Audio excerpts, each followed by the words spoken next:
So today I will talk on the topic which is recent data-driven methods for in fractional modeling of turbulent open channel flows.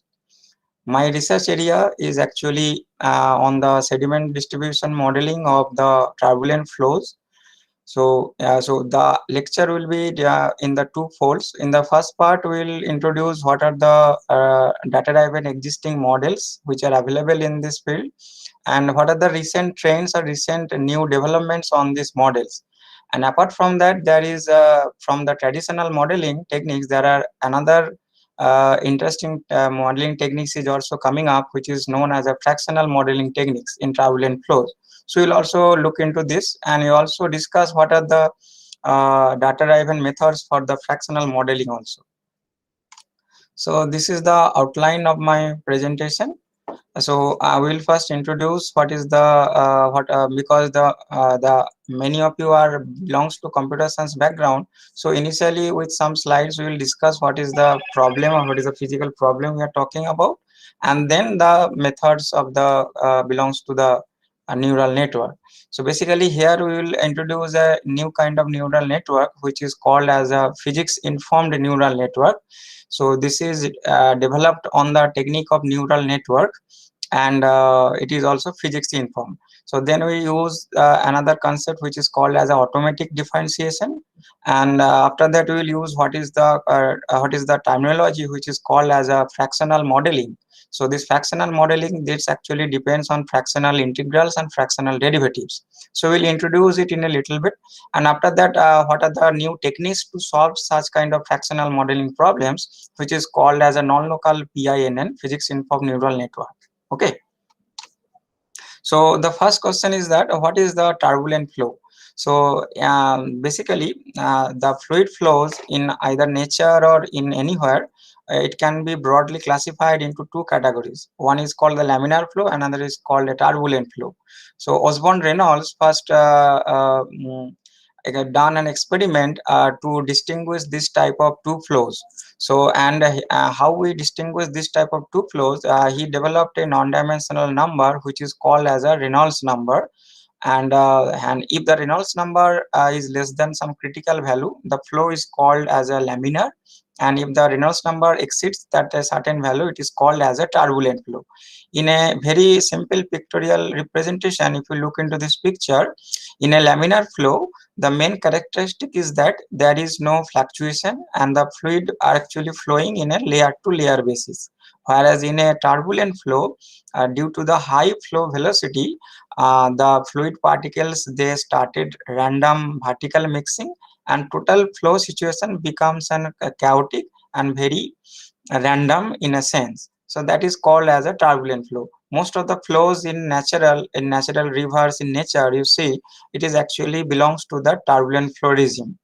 And in this laminar to turbulent flow regime, there is not direct, it is there is a intermediate transition is there.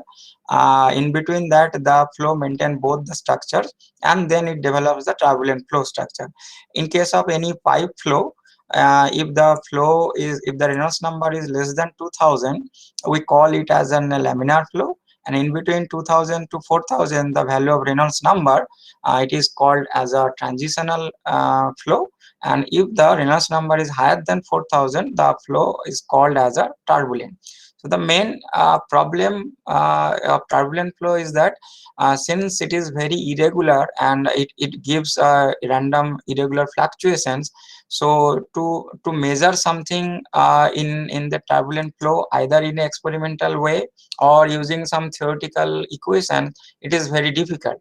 Because if you do some experiments in either in lab or you go to the field to collect some data in the turbulent flow, so the due to the although the measurement techniques are nowadays up to date, very advances are there, but since the irregular fluctuation, the data always, whatever you measure, it contains fuzziness, and that's why the proper modeling of this flow is very important in this field. And in a Now, in this I'm going to the particular problem in this particular session. So we are talking about the sediment particle distribution in river. If you see in a river that has a bed layer which contains of sediment particles, the problem is that how the sediment particles are distributed over the vertical depth. So that is the problem we are talking about here. So basically, there are two types of distribution profiles are there in the literature. So they are called as a type 1 profile and type 2 profile. So in this picture, you can see that the deviation of these two type profile. In the type 1 profile, the maximum concentration, or which concentration is called as a maximum appearance of the sediment particles. Basically, it is very common idea is that the maximum concentration is will be in the bed in the at the bed surface and near to the bed, and it gradually decreases towards the free surface. But and some scenario in some situations are there where this type 1 profile does not occur. So these are called as a type 2 profile, where the maximum value concentration, it does not appear at the bed surface, whereas it appears at some certain height. Okay, so that is called as a type 2 profile. So in there are several traditional theories are there to discuss this type 1 and type 2 profile, and among these several traditional theories, the type 1 profile is generally discussed by the concept of diffusion theory. So the diffusion theory, this diffusion process is very old mechanism, and it is also used in this case. The diffusion theory, the one dimensional diffusion equation, it is given by equation number 1. So the what is the physical meaning of this equation? The physical meaning is that it is nothing but the balance of two masses. So basically, if you look at a certain height y in the picture, at a certain height y, so the left hand side of the equation, it denotes the upward flux or upward flux due to the turbulent diffusion, and the right hand side of equation number, it is called as a downward settlement of the particles, because in a river, the due to the flow, the sediment particles start mixing, and at a certain level they are actually mass balance equation. This is basically called as a mass balance equation. So if they are balanced, then the process is generally called as a diffusion theory. So but the problem is that in this case of diffusion theory, many scenarios the type 2 profile is not captured by the diffusion theory. That is a one a disadvantage of diffusion theory. Another disadvantage is that there are another phenomena is there, which is called as a turbulent bursting phenomena. So this traditional diffusion theory does not able to capture this bursting phenomena. So therefore, sometimes we need to go for another type of modeling, which is called as a fractional modeling. So the fractional modeling we will discuss later. So now let's see what are the, apart from the diffusion theory, what are the other artificial intelligence methods that are available and that has been applied in this field. So it is in 2002, the Nagy et al. They have applied the artificial neural network model to study the sediment distribution or sediment discharge in river.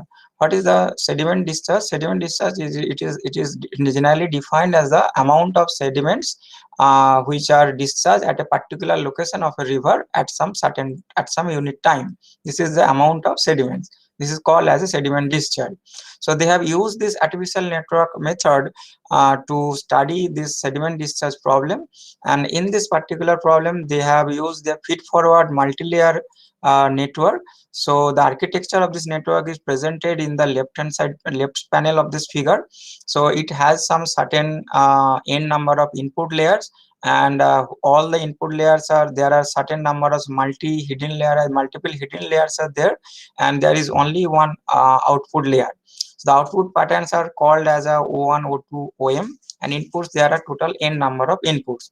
So at a particular single node, they have designed the network, designed the input and output of a particular single neuron in this manner. This can be seen in this figure 2 on the right panel. So input variables are coming, and their corresponding weights are there, and we take out the sum of the products from that, and then the input is going through some nonlinear activation function, and whatever with the output of the activation function, it is taken out as a output from a particular neuron. So in this case, the total net input actually, it is defined as a net of j at the jth node. It is sum of wji oi, and oj is the output of the final layer. And if is some activation function is always used, it is already known to you that whenever we are applying some activation functions are there, generally some nonlinear functions are used, and in this particular work of Nagy et al, they use the sigmoid function as an activation function. And after that they calculate the square average error, which is expressed by this tpk is the output of the problem, actual output, and opk is the output from the neural network. And then we minimize or maximize whatever. Generally in case of minimize, we minimize this error. Okay, so that was first introduced in 2002 using the artificial neural network to study this problem. So later in 2005, Kisi et al, they applied the concept of neurophagy. So why this neurophagy technique is required in this? Why the ANN model was not good enough? The one reason is that since the data of this flow problem contains the fuzziness, so it is better to go for a neurophagy inference system. So therefore, in KISI 2005 team, they have developed the adaptive neurophagy inference system. It is a combination of a neural network and a neurophagy logic. So it was initially developed by Zhang et al in 1993. So basically, this ANFIS, it is actually used or implemented in such type of problem because it is a very good approximator of any real continuous valued functions. And so for a particular simple example, so if we consider two inputs x and y and one output z, so then if you use a simple if then rule, then the Sugino fuzzy model for a particular, the rules can be set into this form. In the picture also it is also given. So the if x takes the value x1 and y takes the value b1, then w1 is the f1 is calculated in this manner. Similarly, if x takes the value a2 and y takes the value b2, the f2 is calculated into this manner. W1 and w2, they are the main product of this. Either they can be taken as a minimum of this or they can be taken as a product. And after that we calculate the weighted average from this. So f is the weighted average, which is the output after using the fuzzy neurophagy logic.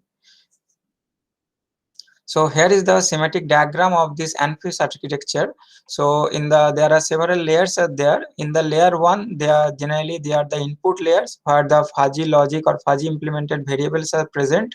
So in the layer one, the OLI is defined as the output of the ith node and the layer L.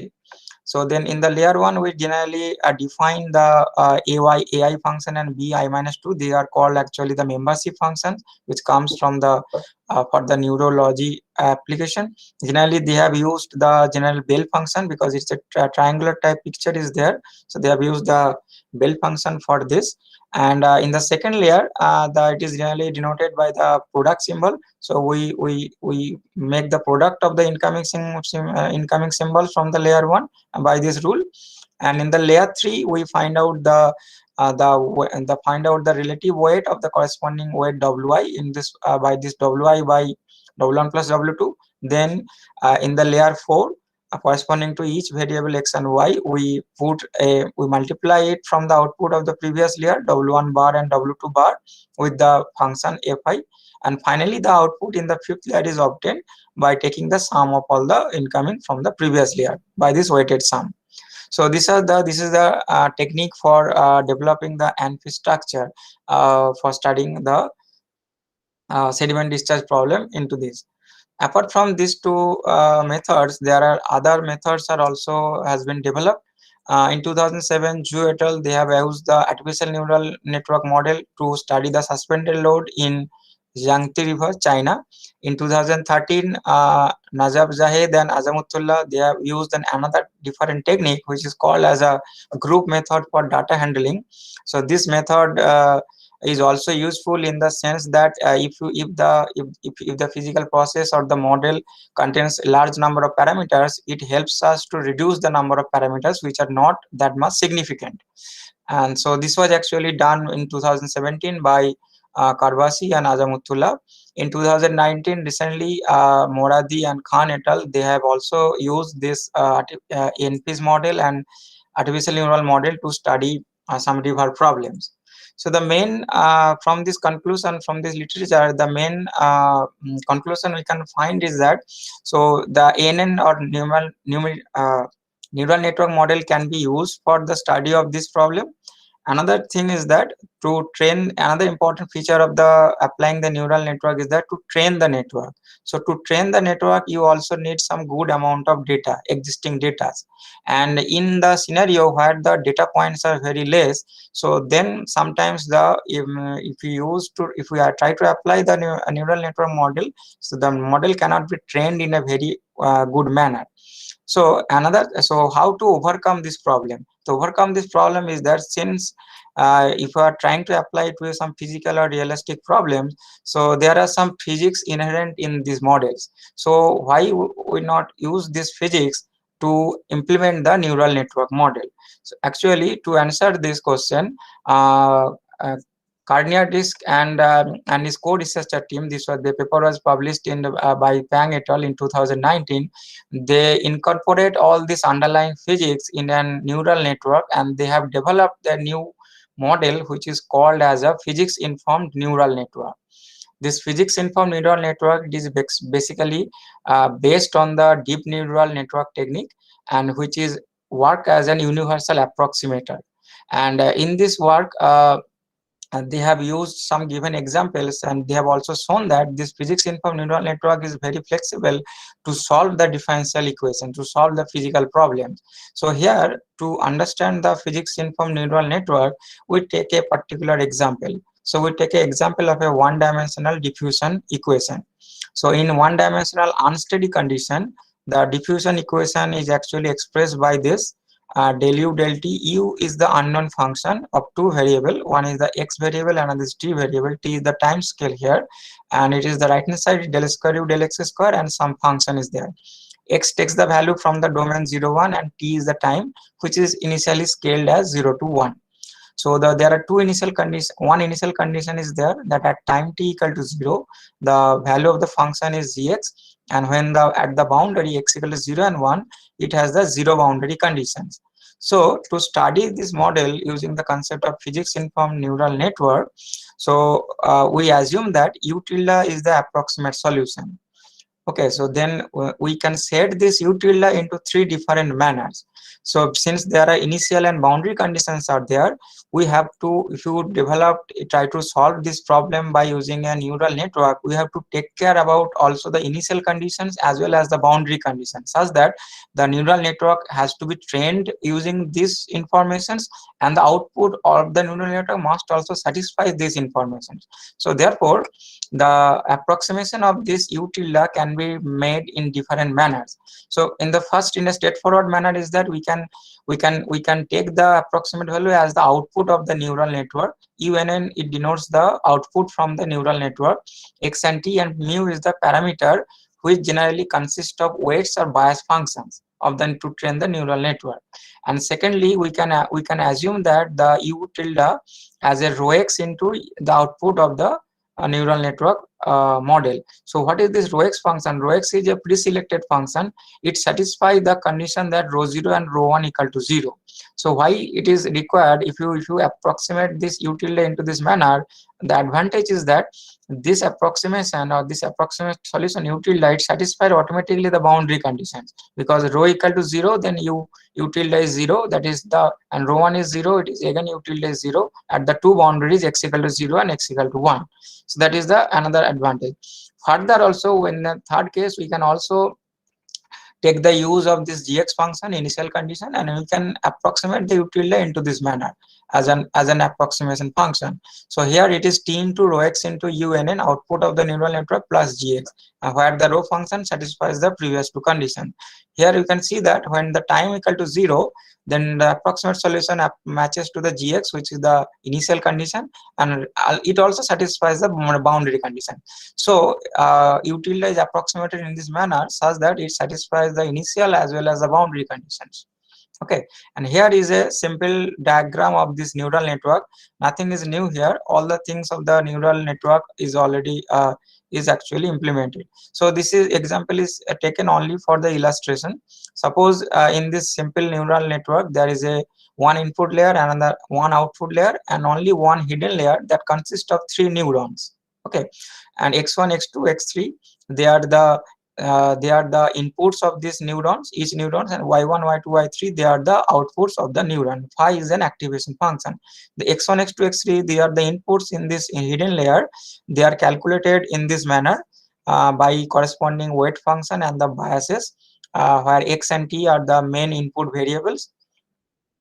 And in the second phase, the y1, y2, y3, they are calculated by inserting the value of the input layer by some with some activation function, and finally the output, the neural network output, is calculated in this manner, where with some weights and with some bias function, and after that the neural network approximation is calculated by this manner, and by satisfying both these two. And in this case, with this un u tilde nn is used to minimize the mean squared error.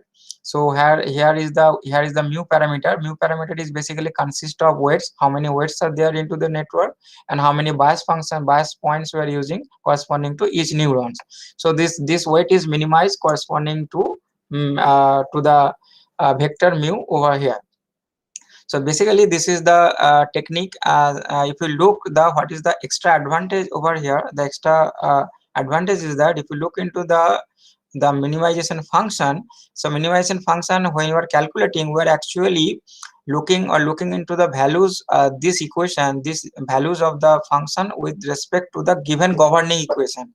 So this actually says that whatever, if the solution u tilde, if we minimize this, automatically it will satisfy the given governing equation, which is the physics of the model. So basically, this is the simple scenario. If your model or if your governing equation or physics does not include any parameter. So further, in a scenario, if the model uh, takes some parameter, uh, then we have another situation. Another thing is that here the xk and tk, they are the training points. So the training points can be chosen in a different manner. So these are the two different scenarios here. So either we can choose the training points in a simple lattice like training points like this discretizing. So this type of discretizing training points are useful if your boundary of your domain of study, where you are trying to apply the physical problem, where you try to solve the physical problem, if it has a particular usual shape, either in rectangle or trapezoidal or triangular or circular. But if it has an arbitrary shape, then it is very useful to use a scattered training point. So they are actually generated using some random functions. Then this type of choosing training points are useful. So generally, if what we are talking, if the physical model contains further some parameters, so then the physics informed neural networks are classified into two different stages. One is called the inverse problem, another is called the forward problem. The main target of the inverse problem is to train the network and to give the output values to the network and to train the network and to estimate the parameters which are existing in the model. And in the forward problem, we solve the same problem by inserting the values of the parameters from the previous stage and to satisfying some other governing equation. In both the inverse problem and the forward problem, every time we build a different loss function, and every time we minimize the loss function according to the given scenario. So for example, if you have a governing equation which is del u del t and some nonlinear function of u variable. So this is a simple picture of this inverse problem and the forward problem. In the inverse problem, this is the neural network, and alpha is a parameter here, and theta is the parameter which is the which is the vector which contains the weights and bias of this neural network which are used. And this parameter, where the DNS or the data of the variables, data of the model is given, and using those data, and we use the governing equation as an model, and we reduce this residual by the mean square error that we have defined previously. And further, if the parameters has some restriction, minimum, sometimes you have seen that if you are trying to solve a problem, sometimes if parameters are involved, sometimes the parameters have some restrictions, they cannot take any arbitrary values. So if some such conditions are there, we can also implement it. When we estimate the alpha, we can also implement them inside the loss function. So using these two, the loss function is built in the inverse problem, and theta and alpha are obtained from and the alpha value generally obtained from that. And in the forward stage problem, we use the alpha parameter from the previous, and we train the network into this manner. And in this case, the loss function is designed by minimizing the residual error, as well as by minimizing also the boundary condition. If some initial or boundary conditions are there, so here we are including this loss function, including them in the loss function in the forward problem. So in these two stages, both the loss functions are minimized with the given conditions. So here is to illustrate it more explicitly, here is some example specific steps are there. So in this step, what we do, we define the f function as the governing equation. Okay, del u del t, and then whatever the function n of function, whatever it is. Here the total mean square error is actually defined into two parts, break into two parts. One is corresponding to the u variable and corresponding to this f defined function. So what is the necessity of this? The advantage is that the MSEU part, it enforces the neural network to satisfy the initial and boundary data, this error. And the second error, MSEF error, it enforces the neural networks to maintain the structure of the function. This, if you look that the structure of the function f is actually the structure of the solution, the governing equation or the physics here. So here is an explicit example how we can do it. So suppose this example is given, del u del t plus u into del u del x minus this constant into u del square u del x square, where x takes the value -1 to 1 and t is in the time range from 0 to 1. Initial condition is some sine function and the boundary conditions are 0. So we define f as the governing equation, this one. And if you solve it, so the training points are obtained to train the network. This equation does not contain any parameter. So the training, so it does not require any forward or reverse problem. Simply implementation of the neural network will give you the solution. So the training points are taken from initial and boundary. So this is the solution of this particularly given problem. So here the training points are taken, 100 data points are taken, where are taken from the boundary points. These are the two boundaries, upper line and the lower line are the two boundaries. And this initial line, this is the t scale here, t equal to 0. So this is the initial line. So initial points, we can generate those data from giving the initial conditions, and from the outer conditions we can also generate the data points. So the data points are generated. After generated, we solve it using the neural network problem, and the outputs are as it is, as expected. So for to compare it at this three perpendicular white line, so these are the three particular plot of the u function corresponding to the variation of x here. So for t equal to 0.25, t equal to 0.5, and t equal to 0.75. So, and we have seen that they exactly matches. So main advantage is that if you try to solve this problem using some mathematical traditional technique or using some numerical method, you need to discretize it, you need to put a lot of effort for that. But if you go for numerical physics and for neural network, it is very easy to implement it. So here is another example of one-dimensional Schrodinger equation, and this is the governing equation, and it is actually taken to for the information of the PINN to satisfy the periodic boundary condition. So in this case, the total square error is actually classified into three different parts. MSC 0 is for the initial condition, MSC B is for the boundary condition, and MSC F to maintain the structure of the F function, which is actually the physics. So one part is there in the error which actually maintains the physical equation. And this is the output of this example. We also get the desired output, and these are the comparison results for the particular three scenario of the three time scales at three different times. So now, if you look either this problem or the previous problems, so generally the governing equation or physical equations, they generally contains the derivatives. So either first order or second order derivatives. So now we also have to learn how we can do the derivatives in a very fast manner from the network. So this Pang et al, they have used the automatic differentiation technique.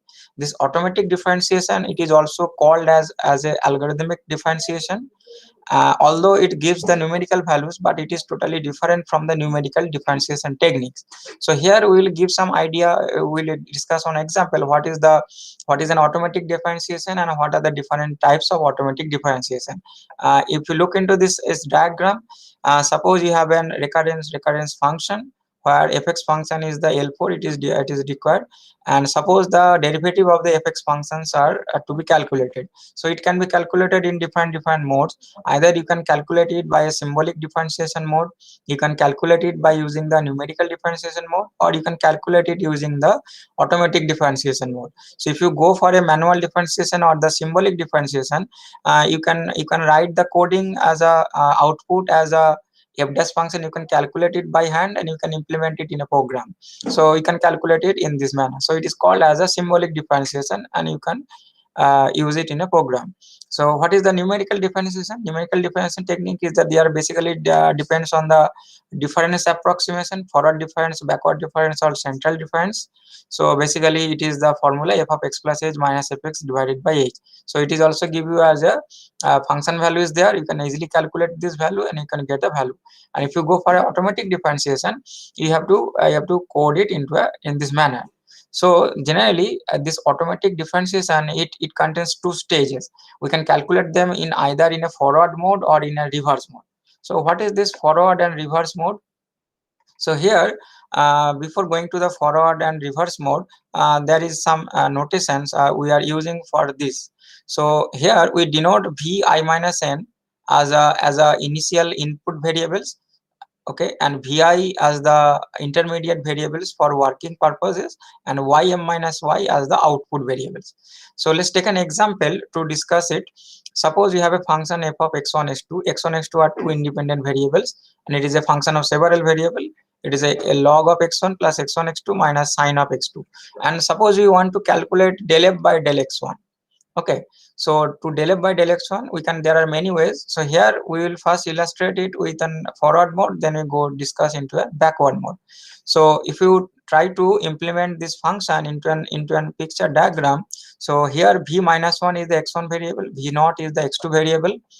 Okay, and from v minus 1, v1 is calculated as a log of v minus 1. So v1 node, it is an intermediate mode. We first calculate log of x1, which is the v1. Okay, and then what is this v2? V2 is equal to v minus 1 into v naught. V2 is basically the term x1 x2. So in the x1 x2 is stored in the v2 node. Okay, and log of x1 is stored into the v1 node, and then in the v4 node, we take the sum of these two. V1 plus v2 is the v4. So this is the sum of the first two term on the right hand side. And what is this v3? V3 is the sine of v naught. So this is basically x2. X2 is the v naught variable. X2 is v naught variable. So this v3 is the sine of the function. And finally the v5 is the output of the whole function, where v4 it is calculated as v4 minus v3. So v4 minus v3 is the this log of x1 plus x1 x2 minus sine x2 function. This is the output. So what we do in the forward mode? So in the forward mode, we start the calculation from the input variables and we go in the forward direction. So for this, we denote the derivative in the forward direction by the symbol vi dot equal to del vi by del x1. So then accordingly, we start the derivatives. We first calculate v minus 1 dot. It is simply x dot, which is x1, because it is del v1 del v minus 1 by del x1, which is basically del x1 by del x1, which is 1. And for x2 variable, v naught dot, it is del x2 by del x1, which is basically 0, because x1 x2 are independent variables. So then accordingly we calculate v1 dash, v2 dash. So this v1 dash is calculated by v1 function is over here. So we can calculate v1 by using the normal derivative rules. Then it is gradually calculated for the next nodes, v2, then v3 dot, and v5 dot is actually v4 dot minus v3 dot. v5 dot, it is actually v4 dot minus v3 dot, which is basically the output of the function, which is obtained as a 5.5. So this is 5.5 is the answer for this particular derivative. Okay, so this is the scenario for the forward mode. In Apart from it, there is also a reverse mode is there. In the reverse mode, what we do, we start from the last output function and we go in a reverse direction. Okay, so in this case, every node we are multiplying, or we are every intermediate node is multiplied by an adjoint. So the adjoint is denoted as vi bar. It is del y by del vi. So, and here we use the chain rule, because you can see that this v5, v4, v3, all the variables are there. For example, this this v1, it depends on v4. V4 is basically again function of v5. So we have to use the chain rule for that. So the chain rules, if you look into the picture, so the starting point is actually the last endpoint. So last point is v5. So we start with the v5 bar. So the v5 bar is actually del y by del v5 bar. It is basically the value of this. Here it is 1, because you are differentiating v5 with respect to itself. So here the value is 1, starting point is 1. So then v4, then we go to the next level. Next level has two variable, v4 and v3. So we calculate v3 bar, v4 bar by multiplying them by these adjoints and the corresponding values. Okay, then we go to the next level, v1 and v2, and then v0 and v minus 1. Okay, so now when you calculate v0 and v minus 1, after that you have to check that if you look into this, this v1 or this v0 is actually function of two variables here, because from this point node v0 there are two outcoming are there, one is v2, another is v3. So v0, to calculate v0 dot, we have to take care of these two v2 node and v3 node separately by using the chain rule. So here it is the chain rule. v0 is equal to function of v2 and v3. So it is implemented twice. So v0 bar, if you calculate, then it is v2 bar del v2 del v0, and v3 bar into del v3 into del v0, which is the chain rule. Same thing is also applied for the node v minus 1. V minus 1 has two outputting nodes, v1 and v2. So it is a function of these two nodes. So v minus 1, for calculating v minus 1 dot, we also take care of this chain rule. So applying this chain rule and we're going in the reverse direction, we can also finally calculate that x1 bar will be the output, that is v minus 1 bar, which is also again as a 5.5. So this is the concept of the automatic derivative for the reverse mode. Okay, so these are the till now we discussed whatever these are the existing techniques that is there. Now the time is that what is known as a fractional modeling. So in general, the diffusion problem that we just started the discussion of the today's case. So in general, the diffusion technique, one dimension diffusion equation we have discussed, but in case of in a turbulent flow, this is not a simple scenario. So in the general diffusion concept is actually mixing of two layers, but in an turbulent flow, if since it is very fluctuating, so here instead of a two layer there are multi-layer mixing are there. So to capture these multi-layer mixings, we use the fractional modeling. So if we calculate the fractional modeling, so the governing equation, what is the change or what is the new is that the governing equation, the fractional derivatives or fractional integrations are involved, which generally captures this type of scenario, which is a very complex in turbulent flows. So before going to this fractional modeling and its implementation using the neural network, so we discuss what is the few definitions of fractional derivatives and integrations, and then we go to the next part. So here generally there are different several kinds of definitions are there. So here only we look into the most used to, and they are called as a Riemann-Liouville fractional derivative and integral and Capito fractional derivative. So it is generally a step-by-step process. So if you look into the ordinary integration, d minus 1, here it is the notation of ordinary integration. So it is generally integrations of the function given function. So if you take d minus 2, it is 2 twice times integration. So it is a 2 times 2-fold integration. Similarly, d minus n, it is an n-fold integration. Generally, we do it after one after one n times. So generally, these multiple integrals can be put under a single integration form with the help of some kernel function, and it is expressed into this form. So this kn here is called as a kernel function. So now if you explicitly look into this case kn function has a specific type. This kn function, after a lot of some calculation, we can put this kn function as into this form, that is t minus tau whole power n minus 1 by n minus 1. That is a particular specific form in this integration. Then the n-fold integration takes the structure d minus n. It is a 1 by gamma n. This is the gamma sim function, integration 0 to d, and this kernel function multiplied the function. So this is the definition, that if you use a n-fold integration can be represented in a single integration with the help of a kernel function, and then gives the idea that how we can generalize this n-fold definition, where here n is an any integer. If you, instead of this n value integer, if you take any fractional number, rational number, we get down to the fractional integration definition. So here it is the fractional, Riemann-Liouville fractional integration is defined into this form: d minus nu. This d minus nu, this nu is not an integer now, it can take any real values from the real line. Okay, so this is defined in the form of this integration, and this is more generalized definition of than the integer order integrations. So here is an example for that. If you simply take an example 2 to the power mu greater than minus 1, 2 to the power mu, the new fold integration or the fractional integration with respect to the order nu, it is actually this function. These are the gamma function. If you do the integration, it is simply a beta integration, and you get this type of function. So to illustrate this result more explicitly, let's take a simple scenario. So if you take d minus 1, if you take the set the new value is equal to 1. So d minus 1 means it is a simple integration. Simple integration of t to the power new function. All of us know that simple integration of t to the power new, it is t to the power new plus 1 by new plus 1. Okay, so this is a simple usual result that actually revert back to the previous known results. But instead of this new equal to 1, if you set half, then d to the power minus half, it is the fractional integral of order 1 by 2. So it gives the value into this form. So here is a simple and quick example into this picture. So if you look into this function, previous function new equal to 1, if you set further of a simple example f t equal to t, f t equal to t, its integration is t square by 2. So t square by 2, it is a simply the parabola. This blue line is the parabola, t square by 2 integration. So that is for nu equal to 1.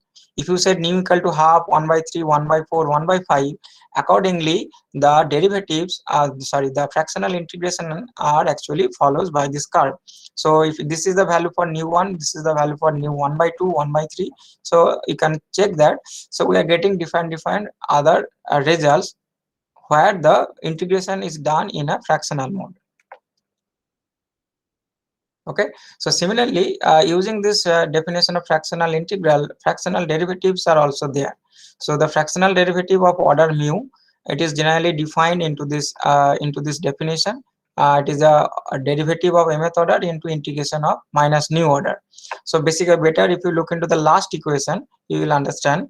Last equation d to the power alpha of ft. Ft is any function, it is a fractional derivative. So its fractional derivative is the mth order derivative of this fractional integral. So in a picture, if you look that, suppose these are the nodal points. F0 is the 0th order derivative, F1 is the 1th order derivative, F2 is the 2nd order derivative, F3 is the 3rd order derivative. So how we can visualize this fractional derivative? Suppose you want to calculate f to the power 2.3. That is the 2.38 order fractional derivative of a function. So in this particular Riemann-Liouville case, what we do? We do the integration of a minus 0.7 order first. So from this line, you first go back up to a fractional integral of order 0.7, and then you go forward with the integer order derivative, so which is the 3rd order. So if you jump from 0.7 line or to a length of 3, you will reach to the point 2.3rd order. So that is how we can visualize this Riemann-Liouville fractional derivative. Apart from it, some other capital fractional derivatives are also there. So here is an alternate definition. So here the little bit change is there. We first do the derivative of the function, and then we would do the integration part. So if you look into this flow diagram, so this is the ft function. We do first the integer or derivative, and then we take out as a fractional integral. So in this case, the scenario is little bit different for the capito sense. So suppose we want to calculate 2.3 order fractional derivative. So we first differentiate up to a third order, f3 we get, and from that we go to a reverse of a fractional integral of order 0.7. So we first go forward and then go backward in a using a fractional integral. So that is a difference. So difference of these two, in Riemann level we first do the integral, fractional integral, then do the derivative. Here we do the derivative first and then we use the fractional integral. So these are the little changes of these two operators. So here is a simple example for that. So capital fractional derivative of a function t to the power mu, it is into this form, t to the gamma of this function by this t to the power mu minus alpha. So if we want to give a simple example, suppose you want to do the fractional derivative of the function ft equal to t. For example, fx equal to x. You want to differentiate it in a fractional order. So initially the cap for that using the capital derivative, the formula is this one. So you can already see that if alpha equal to 1, it is the ordinary derivative, means it is the ddt of t. So ddt of t is a constant and that value is equal to 1 here. If you put alpha equal to 1, t to the power 1 minus 1, it is 0, and gamma 2 by gamma 2 it will cancel, you will have the value 1 here only. So which actually matches with our existing results. So and not only alpha equal to 1, but also you can check alpha value half, d to the power half order derivative of that. So you can put half, so t to the power half you will get. So accordingly different values of alpha you will get different result. So here is a picture for that, only for the function ft equal to t. So the alpha equal to 1 integer order derivative of the function ft, that is a constant 1, that is the line. If we take alpha equal to half value, it gradually changes its curve, because in this case it becomes non-linear, it is not no more a linear function, and it is approaching to some different shapes. So what is the so these are the fractional derivatives. So what are the actually advantage in recent times? This fractional modeling is very much useful to modeling such anomalous diffusion process. Sometimes what happens, the diffusion process whatever we are looking, sometimes it becomes slow or sometimes it becomes faster. So sometimes it is a this type of diffusion processes are called as a anomalous diffusion. So this anomalous diffusion equation, it is not captured by the traditional existing theories. So therefore the fractional modeling comes into the picture. The fractional modeling has already been applied, and in recent time it is very growing day to day, and it is applying in many fields. So now this fractional modeling discretizing of these schemes using numerical technique or traditional techniques are very laborious and very cost effective. So therefore in Pang 2020 in a recent study, they developed a non-local physics informed neural network model to study those fractional modeling problems. So already it has been implemented. So generally they have used the neural network technique, and in the loss function, the loss function generally designed with the help of the previous manner. Some governing equations are also minimized, and some shape functions are is there which is also minimized. So you can see it in equation number 17 here. So the basic idea is using a neural network and do the modeling as the previous. So the changes is that here the operators using are is the new non-local operators. So for this we have to design the neural networks in a very different manner. So here is a simple schematic diagram of the non-local physics informed neural network.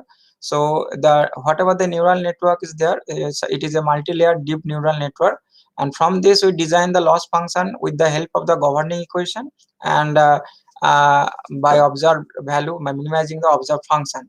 So in the same scenario is here. If the model involves parameter, we have to design it as a forward problem and as a inverse problem and forward problem. Otherwise we can do it in a direct solve. Okay, so these are the normal methods that the Pang et al. They have assumed n plus 1 letter, and advantage is one thing is different from here. In the neural net, in the hidden layers, they have not assumed all hidden layers have the same number of neurons. So accordingly they are using different neurons for different hidden layers. So and every hidden layer is actually linear transformation, and these are the existing, these are not new, these are existing things already we have discussed. So this is an example of this non-local physics informed neural network to a flow problem. It is called as Coti flow problem. So the physical model is like this. You have two one and bottom is the solid plane. It is not moving, and at the top there is a plane which is moving with a velocity u, capital U of w, and in between there are fluid is there. So they are infinite. These two plates are infinite in length. So in this case, what if the upper plate is moving with a constant velocity, and then how to capture this using capture the flow condition or capture the solve the problem using the uh, non-local PINN model. And this is generally the traditional model, and later Pang et al. They proposed a non-local model for that. So L here is the non-local operator. That includes the fractional derivatives or fractional integrals, and they have assumed it into this form. And these are the actually calculations or that. There is nothing very not that much complicated if you understand. These are actually the calculation that directly follows from mathematics.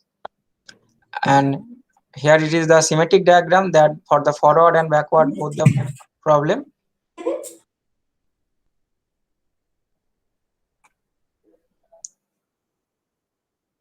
Okay, and here is the some references that I have used for today's lecture.